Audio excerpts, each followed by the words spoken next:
टुनटुनी अपनी बेटी के साथ अपने घर में बैठी हुई थी कि दरवाजे पर दस्तक होती है।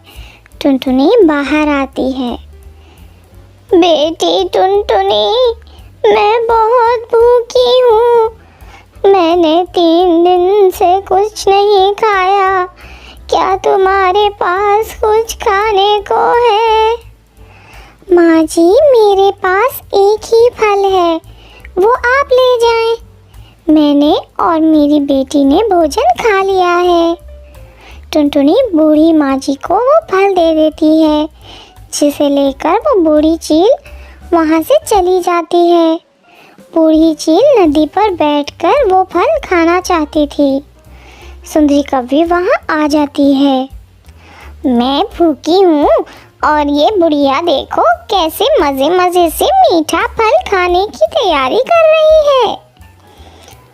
माँ जी, आपके पीछे भूत है। बूढ़ी माँ जैसे ही पीछे मुड़कर देखती है, सुंदरी उसका मीठा फल उठा लेती है और वहाँ से भाग जाती है। कव्वी रुको, रुको कव्वी, तुम बुरी हो, तुम दुष्ट कव्वी हो। अगर तुम मेरा ये फल खाओगी तो मैं तुम्हें श्राप देती हूँ। तुम्हारी भूख कभी नहीं खत्म होगी, तुम हमेशा भूखी ही रहोगी। मगर सुंदरी कव्वी नहीं रुकती। ये जगह ठीक है, यहाँ बैठकर ये मज़ेदार फल खा लेती हूँ। ऐसे सुंदरी कव्वी फल खा लेती है। आई बड़ी मुझे शराब देने वाली बुढ़िया, बड़ी देखी मैंने तुम्हारे। सुंदरी सुंदरी, देखो आज मैं क्या लाया हूँ। गेहूं के दाने मिले हैं मुझे आज, चलो मिलकर खाते हैं। पतलू जी, बहुत भूख लगी है, तुम मेरे लिए थोड़ा सा पानी लेकर आओ और फिर बाद में हम ये खाना खाएंगे। पतलू सुंदरी के लिए पानी लेने जाता है और सुंदरी दाने पर ऐसे टूटती है जैसे वो सदियों से भूखी हो। सुंदरी सारा दाना ही खा लेती है। सुंदरी, ये क्या, तुमने सारा ही दाना खा गई?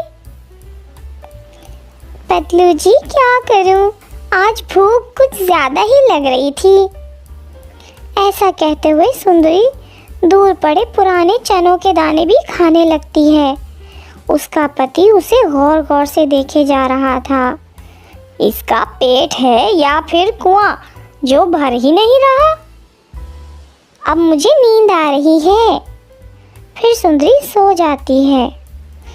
सुबह हो जाती है। सुंदरी सुबह सवेरे ही घर से निकलती है। उसे जोरों की भूख लगी हुई थी।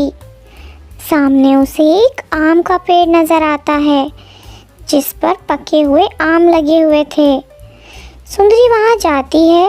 वो एक आम खाती है, 2 आम खाती है और ऐसे वो पेड़ के सारे ही आम खा लेती है। कव्वी है या कोई चुड़ैल? दूसरे पेड़ पर बैठी रानी चिड़िया सुंदरी के पास जाती है। तुमने सारे ही आम खा लिए? तुम जाओ यहाँ से, मुझे बहुत भूख लगी हुई है। ऐसा ना हो कि मैं तुम्हें भी खा जाऊं।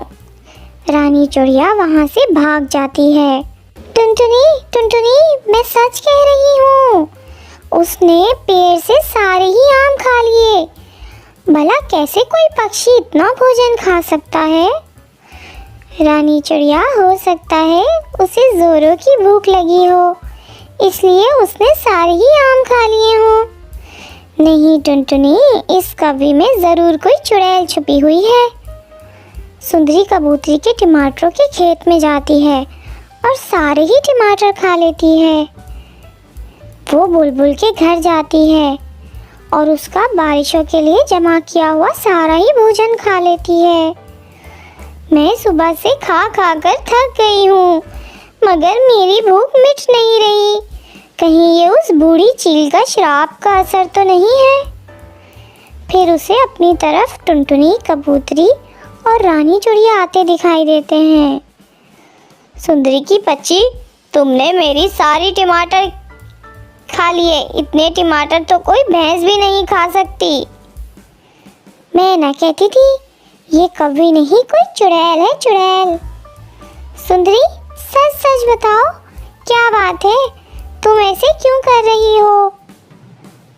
मुझे बहुत जोरों की भूख लगी है, मुझे भोजन खाना है, मुझे भोजन खाना होगा। सुंदरी ऐसा कहते हुए वहाँ से भाग जाती है।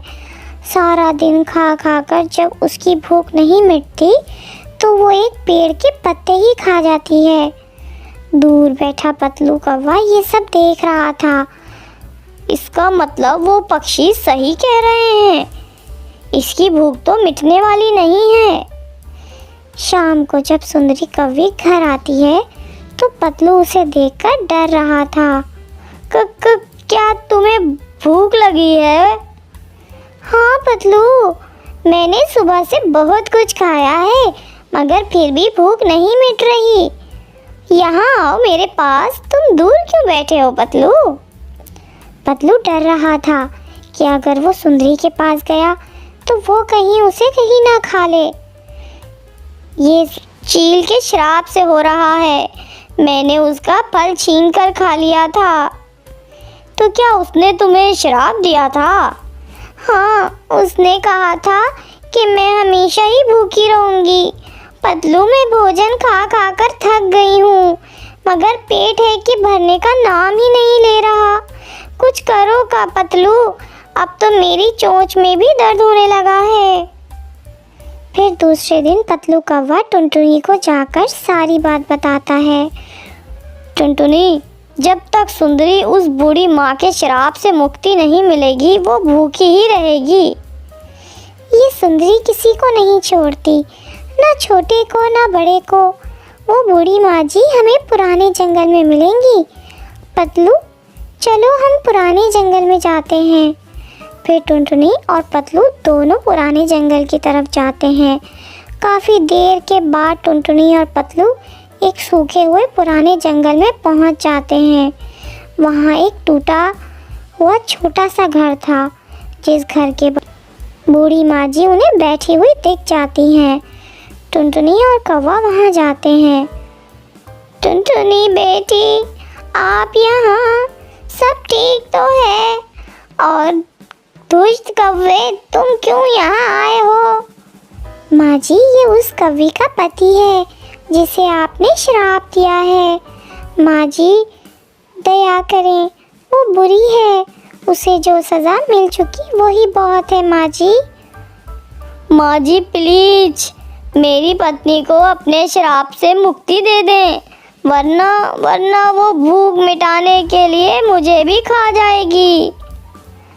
वो खुद को भी खा जाएगी तो फिर भी उसकी भूख नहीं मिटेगी। माँ जी, वो अंडा देने वाली है, उस पर ही ना सही उसके आने वाले अंडे पर दिया करें, उसे श्राप से मुक्ति दे दें। तो फिर उसे कहो कि एक नेकी का काम करे, नेकी का काम करने से मेरा श्राप से मुक्ति मिल जाएगी। धन्यवाद बोलकर टुनटुनी और पतलू वहाँ से चले जाते हैं। सुंदरी घर के बाहर बैठी सूखा घोंसला तोड़ तोड़ कर खा रही थी। बूढ़ी माँ जी ने कहा है कि तुम्हें श्राप से मुक्ति पाने के लिए कोई नेक काम करना होगा। नेकी का काम? पतलू, मैंने सारी जिंदगी नेकी ही नहीं की, फिर मुझे क्या मालूम नेकी क्या का काम क्या होता है। आज जंगल जाओ और भोजन इकट्ठा करके खुद खाने के बजाय छोटे पक्षियों में बांट दो, ये नेकी का काम है। मैं करूँगी, मैं नेकी का काम करूँगी। फिर सुंदरी ऐसा ही करती है, वो भोजन लाकर छोटे पक्षियों में बांटती है और फिर उसे बूढ़ी माँ जी के श्राप से मुक्ति मिल जाती है और इसके ना मिटने वाली भूख मिट जाती है।